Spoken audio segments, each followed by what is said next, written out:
सर्वसामान्यांच्या हक्काचा आवाज जागर जनस्थान।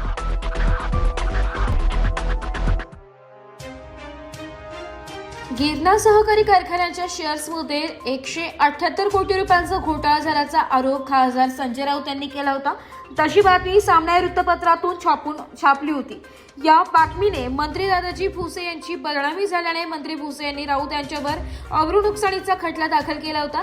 मात्र या बातमीची खासदार संजय राऊत यांनी सत्यता पडताळून बघितली, त्यात चुकीचा आधार होता। म्हणून आज न्यायालयात संजय राऊत यांनी माफीनामा लिहून देत समस्त मालेगावकर जनता, शेतकरी व सभासद यांची दिलगिरी व्यक्त केल्याने मंत्री दादाजी भुसे यांनी अब्रू नुकसानीचा खटला आज न्यायालयात मागे घेतला असल्याची ॲडव्होकेट सुधीर अक्कड यांनी याबाबत माहिती दिली आहे। गिरणा साखर कारखान्यामध्ये मंत्री दादा भुसे यांनी 178चा घोटाळा केला अशा आशयाची बातमी दैनिक सामनामध्ये माननीय संजय राऊत साहेबांच्या माध्यमातून छापून आलेली। मला वाटतं की सर्व मालेगाव आणि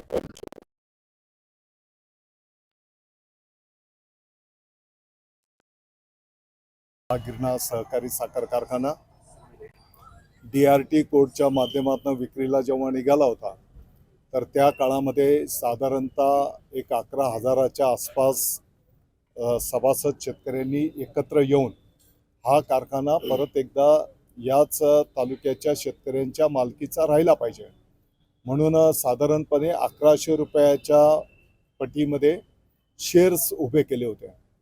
आपल्या सर्वांना माहिती आहे की एक महिनाभर सर्व पक्षीय लोकांनी एकत्रितपणे येऊन हा प्रयत्न केला होता। दुर्दैवाने काही लोकांनी त्या काळी पण अफवा पसरवल्या आणि मोठं भाग भांडवल आपलं उभं राहू शकलं नाही।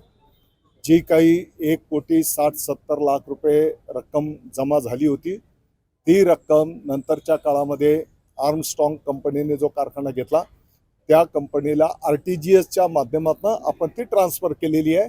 हे सर्व गोष्टी रेकॉर्डवर आहेत। आणि मग असं असताना जो काही आरोप आपल्या मालेगाववर केला गेला आणि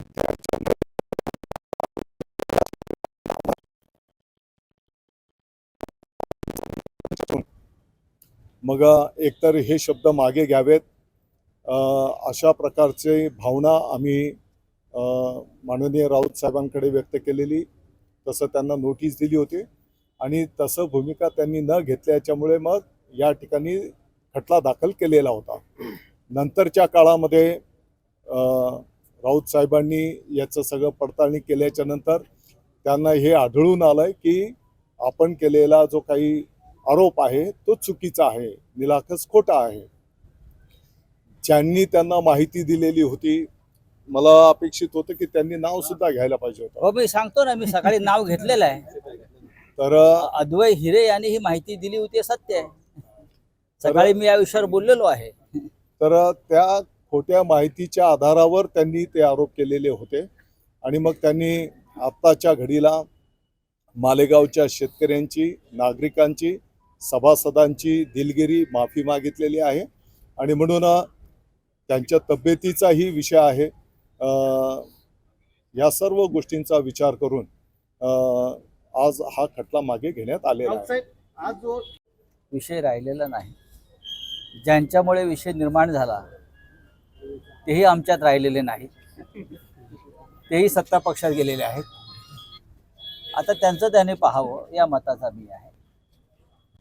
दादा भुसे यांनी अत्यंत पेसफुली हा विषय संपवण्यासाठी सहकार्य केलं, ही चांगली आनंदाची गोष्ट आहे। म्हणजे दादांचे आणि आमचे जे पूर्वीचे नातेसंबंध आहेत ते इथे कामी आले आणि माझ्या तब्येतीमुळे मला आता फार धावपळ अशी इथे लांब करता येत नाही, कारखाना येता येत नाही, पण जे घडलंय ते उत्तम घडलंय। राजकारणामध्ये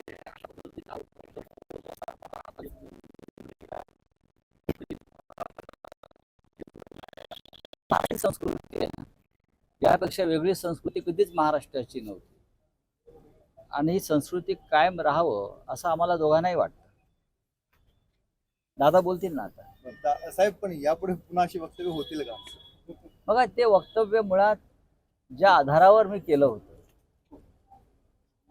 तो आधार जो आहे ज्यांनी निर्माण केला होता त्याने आता त्या संदर्भात काय ते पाहावं. मला असं वाटलं की माझ्याकडून चुकीच्या आधारावर मी वक्तव्य केलं असं मला नंतर लक्षात आलं. आणि ज्यांनी ते समोर आणलं ते आता स्वतःच दूर गेलेले आहेत. त्याच्यामुळे मी कशा करता या विषयावर दादांशी भांडू हा माझा सरळ मुद्दा आहे. ज्यांना भांडायचं असेल ते भांडतील किंवा लढतील. कुठे प्रकरण सत्ता पक्षामध्ये तेही गेलेले आहेत. दादा स्वतः मंत्री आहेत. पण मग आपल्याकडनं पुढे हे कायम राहतील. आमचे राहतील.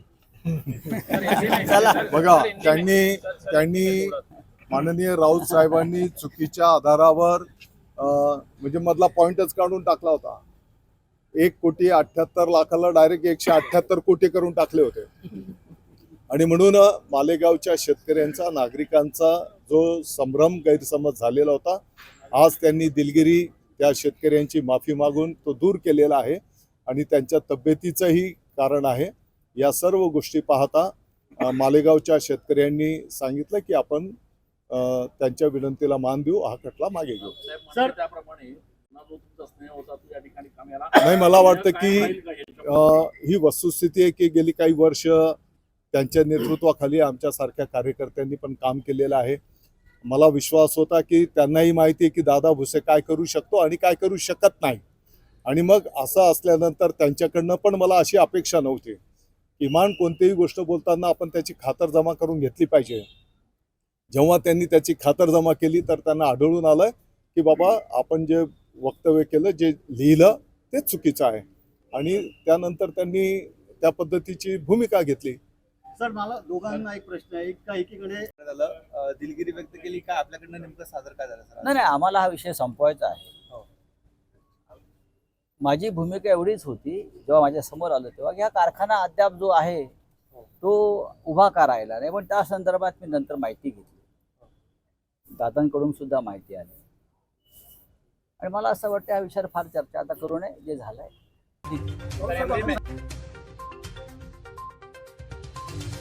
जागर जनस्थानसाठी प्रतिनिधी अमीन शेख, मनमाड.